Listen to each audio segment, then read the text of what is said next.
Paz de nosso Senhor, paz de nosso Salvador Jesus Cristo, honras e glórias e méritos sejam sempre dados ao precioso nome, o nome de Jesus.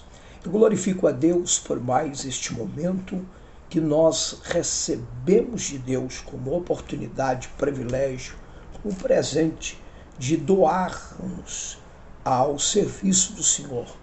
E aqui nessa rede social, dentro deste rápido vídeo, ser o transmissor, porta-voz, arauto, apregoador, orador da mensagem do Senhor. Eu tenho um tema para nós abordar aqui, e este tema é um tema relevante, é um tema que está justamente dentro de todo o perfil da história daqueles que sofrem, daqueles que atravessam adversidades.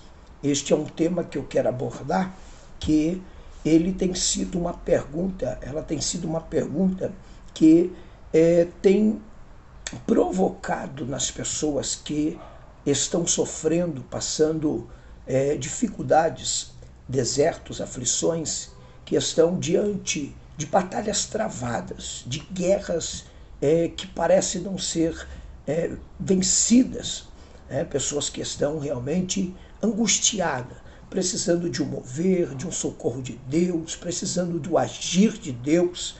E é justamente o que o salmista Asaf, em um canto lírico, ele no Salmo 79 e no verso de número, nós vamos estar lendo esse versículo, aqui o verso 79, verso...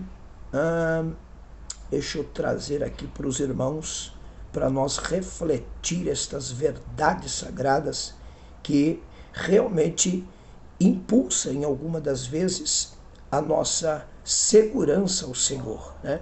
Às vezes nós queremos ver Deus tratar, queremos uma resposta de Deus.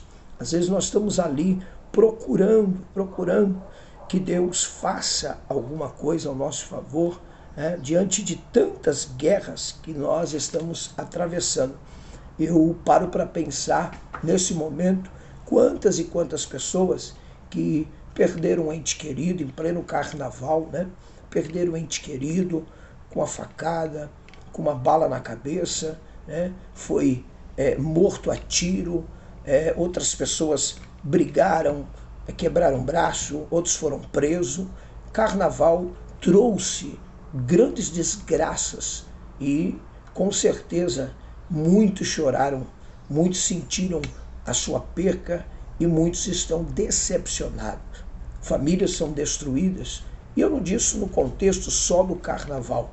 Eu só aproveito aqui esse gancho que nós estamos aí nesse feriado de carnaval e muitas pessoas sofrendo ataques terríveis, famílias, esposa, esposo, filhos, pessoas que estão realmente atravessando ataques difíceis, contra-ataques perigosos do inferno, e estão desfalecidos, gritando socorro, pedindo o agir de Deus. Pessoas enfermas, pessoas que estão aí acamadas, à base de remédio, controlados, pessoas preocupadas com enfermidades que o médico já desenganou.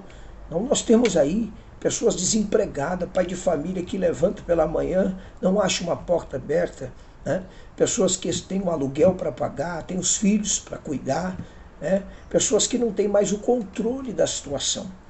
Parece que tudo desmoronou, casamento sendo destruído, vida espiritual frágil, fraca, não tem força de orar, não tem força de clamar, não tem força mais de caminhar para os cultos, para ir buscar fortalecimento diante do altar do Senhor. Então, eu estou aqui neste vídeo para fazer justamente uso desse texto como aplicação às grandes guerras e principalmente aqueles que confiam no Senhor e que se sentem abandonados, ausentes, aflitos e distantes de uma resposta de Deus. Salmo 79, verso 10, o texto diz, onde está o seu Deus? Onde está o seu Deus? Esse é um texto que quando você pega para ler o Cântico de Asaf, E dentro desse contexto você percebe que Asaf está se queixando de que os gentios, adversários, os inimigos do povo de Deus, os inimigos do povo de Israel, saquearam o templo, destruíram a cidade de Jerusalém e agora não resta mais nada. Mataram as crianças, mataram as mulheres, mataram os homens. Os cadáveres estão jogados, né, diante da cidade, aquele cheiro de cadáver, aquele cheiro de pessoas mortas, exalam na cidade. Uma grande catástrofe acontece e dentro deste percurso nasce aqui justamente uma pergunta: aonde é que está o seu Deus? Mas essa pergunta é uma pergunta que vem dos gentios, né? Como de uma forma caçoável, de uma forma que eles estão atacando, provocando, estão querendo que o Deus de Israel se manifeste e estão trazendo uma incredulidade para o povo de Israel e dizendo: poxa, vocês não falam que tem um Deus poderoso, que abriu o Mar Vermelho, que mandou maná no deserto, mandou as cordonizes, né? Fez a água verter da rocha quando Moisés vai e fere. Quantos e quantos milagres. A gente pararia aqui um bom tempo para tentar elucidar esse Deus que foi conhecido e que é conhecido diante das nações como Deus do livramento, como Deus do zelo, como Deus do cuidado, como Deus que protege, como Deus que traz segurança.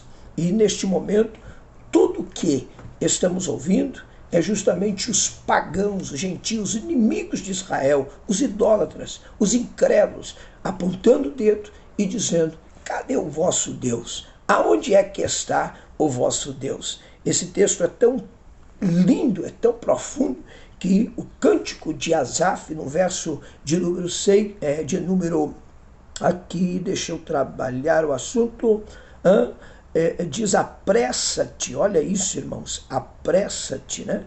O texto mostra o quanto eles querem ver Deus agir, né? Não lembres das nossas iniquidades, verso 8, passadas, né? Não lembre das nossas iniquidades passadas. Apressa-te, antecipa-nos as tuas misericórdias, pois estamos muitos abatidos. Nós estamos muito abatidos, né? Então, apressa com essa tua misericórdia, Deus. Nós não estamos aguentando mais, estamos abatidos, né? E o povo gritando: está vendo aí? A cidade destruída, os muros derrubados, estão todos mortos. Vocês aí estão no fracasso, no lixo. Vocês estão aí sem Deus. Esse Deus que vocês confiam deixou vocês sozinhos. Oh, meu Deus. Isso é muito triste, muito triste. Muito triste porque é justamente essas armas que o adversário usa no meio das fraquezas para acusar, para tentar fazer com que nós acreditamos que estamos sozinhos, que Deus não está trabalhando, que Deus nos abandonou. Quantas das vezes nós clamamos e a resposta não vem? Quantas das vezes nós vemos a circunstância na contramão da vitória e parece que Deus não está trabalhando?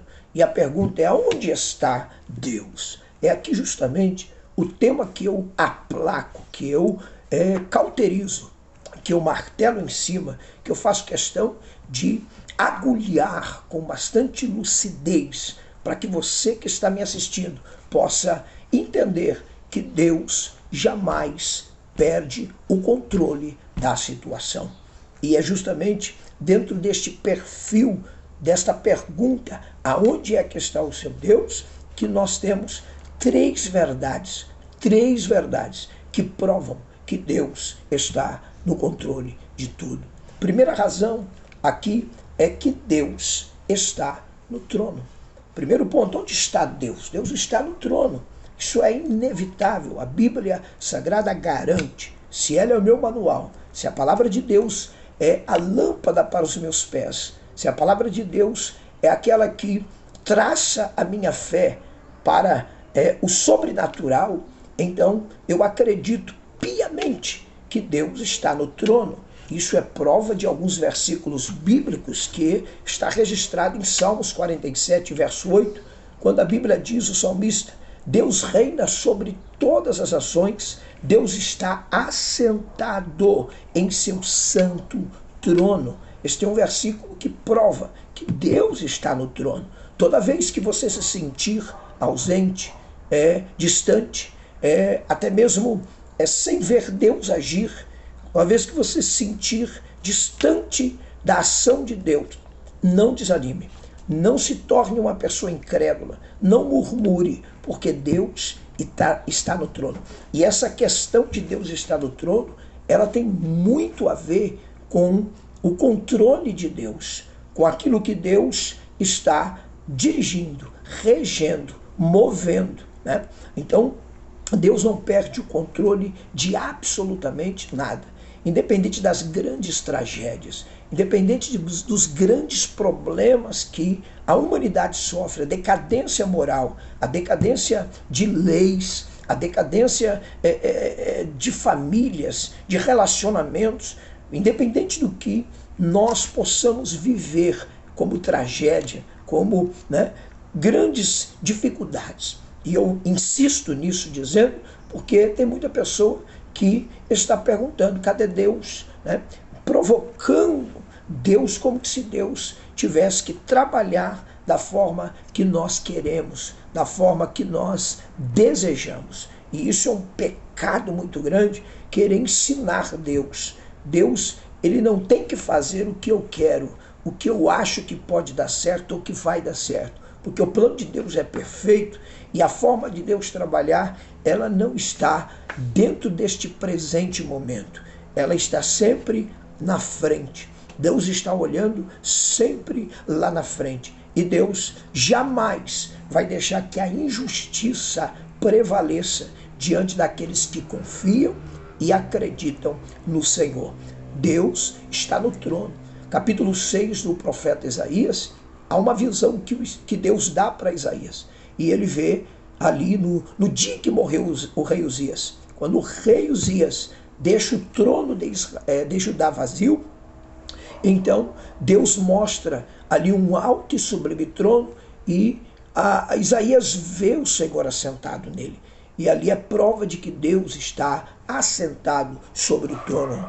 Atos capítulo 7, versículo de número 56, a Bíblia Sagrada também mostra Estevão ali, quando ele traça aquele sermão antes de ser apedrejado, diante da corte do Sinédrio, ele fala que está vendo ali o Filho do Homem sentado à mão direita do Deus Pai, no trono. Deus está no trono, glória a Deus por isso. Fica tranquilo, as guerras, as pelejas, as traições, as defamações, as invejas, as perseguições, todo aquilo que o diabo, ele às vezes faz para nos frustrar, para nos abater, ele só está agindo para derrotar o que é de mais valioso dentro de nós, a nossa fé. E é por isso que a nossa fé precisa estar inabalável no Senhor, confiando que Deus está sobre o seu trono. E essa forma de entender que Deus está no trono tem muito a ver com a relação de governo. Deus está no governo. Estão morrendo, estão matando, estão traindo, está acontecendo sequestros, está acontecendo assaltos, pessoas morrendo inocentes, mas Deus continua sobre o seu trono, assentado no controle. E é muito importante, você até pode perguntar, pastor, mas por que Deus então não evita certas tragédias? Por que Deus então não poupa a humanidade de certos males que afetam e até mesmo os inocentes? A verdade é uma só. Deus não pode confrontar a sua justiça. Deus não pode confrontar. E é como a gente sempre entende que muitos acabam pagando por erro de outras pessoas. Mas Deus conhece quem é bom e quem é mau. Oh, glória! Deus conhece quem está inocente na situação. E a justiça de Deus, ela vai vir a qualquer momento como resposta de grandes milagres. Segundo ponto aqui importante, aonde está Deus, é bem verdade que Deus está vendo. Deus está no trono, mas Deus também está. Cadê Deus? Deus está vendo. Deus está vendo tudo, absolutamente tudo. Nada está diante de Deus encoberto. Provérbios 15:3, a Bíblia diz, os olhos de Deus Os olhos do Senhor estão em toda parte, contemplando, olha aqui, os bons e os maus. O Senhor está contemplando os maus e os bons, né? Então Deus sabe quem são os bons. Não adianta, isso não fica ausente do olhar de Deus. Deus sabe quem quer fazer o bem, quem quer perdoar, quem está agindo de sinceridade, quem está agindo de boa fé. Deus sabe, pessoas que têm um bom coração, né? Como Deus também conhece pessoas más, pessoas que abraçam, mas estão te unhando pelas costas, estão te apunhalando pelas costas, pessoas que se faz de amigo, mas estão te traindo, pessoas que falam pelas tuas costas, pessoas que têm inveja do que você tem, pessoas que não suportam ver o teu casamento bem, pessoas que não suportam ver o teu ministério bem. Então Deus conhece os bons e os maus. Isso é um texto irrefutável das Escrituras. Hebreus capítulo 4, verso 13, as Sagradas Escrituras diz: nada em toda a criação está oculto aos olhos de Deus. Tudo está descoberto e exposto diante dos olhos daquele quem haveremos de prestar conta.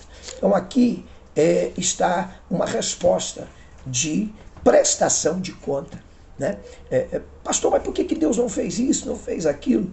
Tudo que parece passar batido por nossos olhos, tudo que parece ficar isento de um juízo, de uma justiça, vai ser cobrado naquele grande dia. Daquele grande dia ninguém vai passar. Inclusive o texto do Apocalipse, capítulo de número 19, diz a visão de João. É uma visão tremenda, porque João consegue ver, isso é muito forte, o João consegue ver no verso 11, e viu o céu aberto, e eis um cavalo branco, e o que estava sentado sobre ele. Deixa eu ver se é esse texto aqui. Espera aí para nós. Melhor, capítulo 20 do Apocalipse, exatamente. Vamos corrigir só esse pedaço aqui. Deu uma confundida. Capítulo 20, verso 11. E viu um grande trono branco, e o que estava sentado sobre ele, cuja presença fugiu o céu e a terra, e o céu, e não se achou lugar para eles. E vi mortos grandes e pequenos os que estavam diante do trono. Abriram-se os livros, abriu outro livro que é da vida, e os mortos foram julgados pelas coisas que estavam escritas no livro segundo as suas obras. Então aqui é um texto que ninguém vai escapar do juízo final. Então, aonde está Deus? Deus está no trono, continua no trono. Mas o diabo está agindo, mas Deus está no trono. O sistema pode até ser de Satanás. Por isso que a igreja é importante nesse contexto. A igreja é importante para clamar, para orar, para evangelizar, para repreender, para expulsar. A igreja é importante no contexto do combate contra o inferno, né? Então, aonde está Deus? Deus está no trono, no controle. Deus está vendo tudo, não está escapando nada dos olhos de Deus. E por seu fim, Deus continua agindo. Deus continua trabalhando. Deus continua trabalhando. É tão verdade que o Salmo 121, quando o cântico do salmista fala sobre o grito de socorro, né? Elevo meus olhos para o monte, onde me vem socorro. O verso de número 3 e 4 diz: não deixará vacilar o teu pé, aquele que te guarda não tosquenejará. Ele não vai cochilar, essa palavra, ele não vai cochilar, ele está atento, ele está olhando, vai ter livramento, vai ter salvação, vai ter resposta, vai ter virada, vai ter grandes ações de Deus ao favor da sua dificuldade. O texto termina aqui, nesse contexto, para mim elucidar, o verso 3 a Bíblia, o verso 3 diz que eis que não tosquenejará e nem dormirá o guarda de Israel. Deus não dorme, Deus está trabalhando, Deus está agindo, Deus está movendo, Deus está... mas pastor, olha o que aconteceu, pastor, eu só choro, pastor, estou entrando em depressão, pastor, não é justo o que está acontecendo comigo. Olha, Deus não provoca ninguém, Deus não deixa ninguém ser tentado, de forma alguma, mas Deus prova. Eu até tenho um vídeo falando a diferença da luta e da prova. Luta vem daquilo que você pega com as mãos, mas a prova, Deus permite você entrar para modelar, para deixar sua fé ainda mais inabalável, para forjar você, colocar você diante das fileiras, não atrás das fileiras, mas diante das fileiras, com escudo para a guerra, né? Porque os grandes corajosos soldados não ficavam lá atrás, ficavam na frente. Era eles que punham a cara para bater, ter o peito para lutar, as mãos para agir, né, na guerra. Então, Deus está pondo você na dianteira. É o momento de Deus trabalhar. Deus não te esqueceu. As coisas não vão continuar assim. Deus não vai te deixar perecer. Deus não vai te deixar você afundar, afogar nesse mar bravio. Deus é fiel. Deus está cuidando. Deus está zelando. Aonde está Deus? O cântico de Asaf, o cântico de Asaf é um cântico de realmente uma assolação, né, de Jerusalém. Ele está cantando uma oração de socorro, pedindo uma resposta, porque às vezes é isso que Asaf está dizendo. Às vezes nós vemos os nossos inimigos caçoando, rindo, zombando, fazendo micagem, né? Até mesmo nos colocando diante da contramão da nossa fé, dizendo: se você é crente, por que passa por isso? Tem Deus, por que passa por isso? Está servindo a Deus, mas a sua vida está cada dia pior. Isso é conversa do diabo. Continua firme, porque Deus não levantou a igreja, Deus não tirou nós do mundo, da sujeira, não nos lavou com a sua palavra, não nos deu a oportunidade de termos nosso nome no livro da vida e sermos chamados filhos de Deus, herdeiros com Ele, para passarmos aqui em grandes confortos. A terra não é conforto para os salvos, a terra é o campo de preparação, é o campo da lapidação, é o que forja o nosso caráter. A terra é o lugar, é o cenário, é a escola, é o discipulado de Deus, é o lugar de preparação para que nós possamos ser transformados, sermos regenerados, sermos convertidos, sermos preparados, de forma que quando a trombeta tocar, estamos prontos para morar na glória, aonde lá é necessário ter uma vida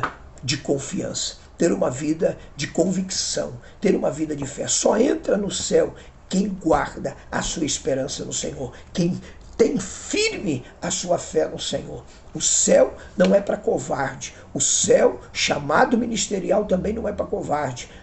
Deus nos chamou para prosseguir, para vivermos uma vida de santificação, uma vida transformada por Deus. Independente das crises, os santos, os salvos, os servos de Cristo, a igreja do Senhor, ela tem um privilégio diferenciado. Enquanto o mundo jaz no maligno e vai de mal a pior, a igreja está guardada, protegida, mesmo em meio às grandes calamidades, tá? Porque o segredo da igreja não é a terra, o segredo é o céu. Nós não aceitamos Jesus para buscarmos nesta vida tão rápida e passageira, e Paulo diz que é como vapor, para a gente ficar questionando o porquê disso, porque a Bíblia diz que tudo que nós perdemos aqui, vamos ganhar no céu. Por isso que Paulo diz: para mim o viver é morrer, para mim o viver é Cristo. Fica com esta palavra, em nome de Jesus. Onde está o teu Deus? Teu Deus está no trono, o teu Deus está vendo tudo e o teu Deus está agindo. Amém? Fica com esta palavra. Se você assistiu até o fim, comente, deixa um like, compartilha e vem comigo no Glória. Até o próximo vídeo. Deus está no controle. Fica tranquilo. Nenhuma tragédia que está diante dos teus olhos, seja como for, ficará isento do juízo de Deus.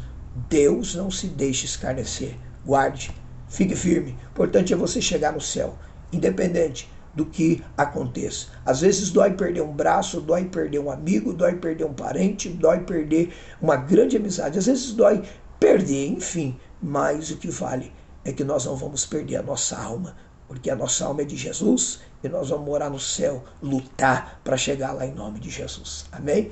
Meu abraço, fica com Deus, até o próximo vídeo.